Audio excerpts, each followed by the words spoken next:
नमस्कार, आप देख रहे हैं द हिंद 24 न्यूज और मैं हूं आपके साथ साक्षी।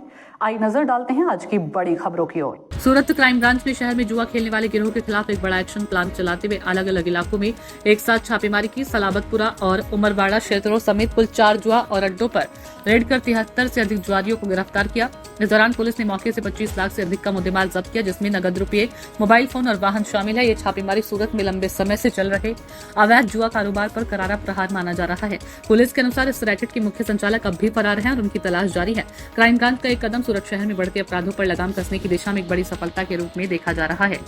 સુરત ક્રાઇમ બ્રાન્ચ દ્વારા જુગારના અડ્ડાઓ ચલાવતા 4 અલગ અલગ જગ્યાઓ પર ગઈકાલે રેડ કરવામાં આવી, જેમાં સુરત ક્રાઇમ બ્રાન્ચના પોલીસ ઇન્સ્પેક્ટર મોદી સાહેબ, જયંત ઝાલા સાહેબ, Tara Jadeja, Jayant Goswami, SN Parmar, Ugrana, API JG Patel તમામે પોતાની સ્કોડ સાથે અલગ અલગ જગ્યાઓ પર રેડ કરી, જેમાં સલાબતપુરા વિસ્તારમાં જે નોટરીસ અસલમ કચ્છી, ફિરોઝ મિંડી, યુસુફ પાસા, અકબર કેકડાને ત્યાં અલગ અલગ ટીમો દ્વારા 3 અલગ અલગ જુગારના અડ્ડાઓ ઉપર અકબર સૈયદનો ટેકરો છે, જ્યાં મકાન નંબર 3C91/1187, સલાબતપુરાના લાલવાડીમાં બેલા એસ્ટેટ મકાન નંબર 3 2847ના ત્રીજા માળે, સલાબતપુરાના મોમનાવાડીમાં નવાબની ચાલ પાછળ લાલવાડીમાં ઘર નંબર 2847ના પહેલા માળે અને ગુસ્સી ટોક જેવા ગુનાઓમાં પકડાઈ ચૂકેલા આસિફ ટમેટાને ત્યાં ઉમરવાડામાં ઈડબ્લ્યુ આવાસમાં બિલ્ડિંગ નંબર ASની પાછળ ખાડીના કિનારે ખુલ્લામાં જુગારની ક્લબો ચલાવતા હતા। આ બાતમી આધારે અલગ અલગ ટીમો દ્વારા રેડ કરવામાં આવી હતી,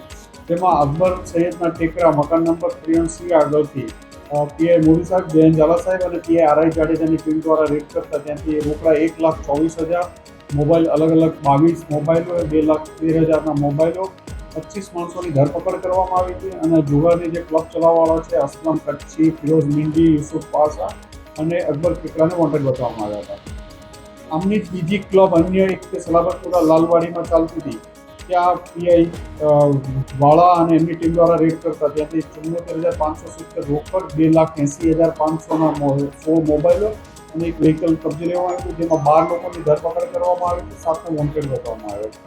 ત્રીજી રેડ છે સલાબતપુરાના મોમનાવાડીમાં કરવામાં આવી હતી, એમાં 2,11,000નો મુદ્દામાલ, 2,08,000 કેશ મળ્યા હતા અને 2,08,000ના મોબાઈલો, 12,85,000નો મુદ્દામાલ અને 28 આરોપીની ધરપકડ કરવામાં આવી અને ચોથી જગ્યાથી 12,670 કેશ, 57,000ના મોબાઈલ અને 8 આરોપી, કુલ પોલીસ દ્વારા 25 લાખથી વધુનો મુદ્દામાલ કબજે કરવામાં આવ્યો છે, જેમાં કેશ, મોબાઈલ, 80 જેટલા મોબાઈલ અને 73 આરોપીઓની ધરપકડ કરવામાં આવી છે અને આ ગુનાના મુખ્ય આરોપીઓ આસિફ ટમેટા, અસલમ કચ્છી, ફિરોઝ મિંડી, યુસુફ પાસા વગેરે બાબતે તપાસ ચાલુ છે।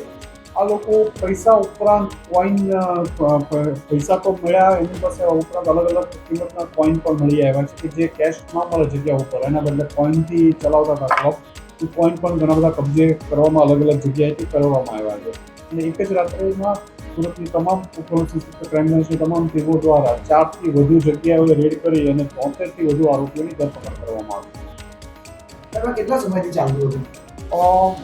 છેલ્લા 5-7 દિવસથી અમે વોચ રાખતા હતા, અત્યારે ઇન્વેસ્ટિગેશન ચાલુ છે કે કેટલા દિવસથી આ લોકો કરે છે એ વેરીફાઈ કરી છે, પણ છેલ્લા 4-5 દિવસથી અમે વેરીફાઈ કરતા હતા। સલાબતપુરામાંથી આપણું મોટું જુગાર ગામ પકડાયું છે, સ્થાનિક પોલીસ શું કામગીરી કરી રહી છે? આ લોકો ખૂબ એલર્ટ રહીને અલગ અલગ જગ્યાએ વોચર્સ આગળ કે રોડ ઉપર બેસાડી કે કોઈ પોલીસની બાઇક નીકળે તો પણ એલર્ટ રહે એ રીતે વ્હીકલ ત્યાં નહીં લઈ જવાના, અલગ અલગ જગ્યાએ વ્હીકલ પાર્ક કરવાના, જે જગ્યાએથી બીજી જગ્યાએથી અમે વ્હીકલ આમના કબજે લેવામાં આવ્યા છે અને ખૂબ એલર્ટ રહીને આ લોકો આ કરતા હતા। મુખ્ય આરોપીઓ સાહેબ ક્યાં સુધી પકડાય છે? ખૂબ જલ્દી એમની પાછળની તમામ ટીમો લાગેલી છે। તો વ્હીકલ કેટલા સુધી व्हीकल 12,13,20,000 की अलग अलग कीमत मोटरसाइकिल। देखते रहिए द हिंद 24 न्यूज।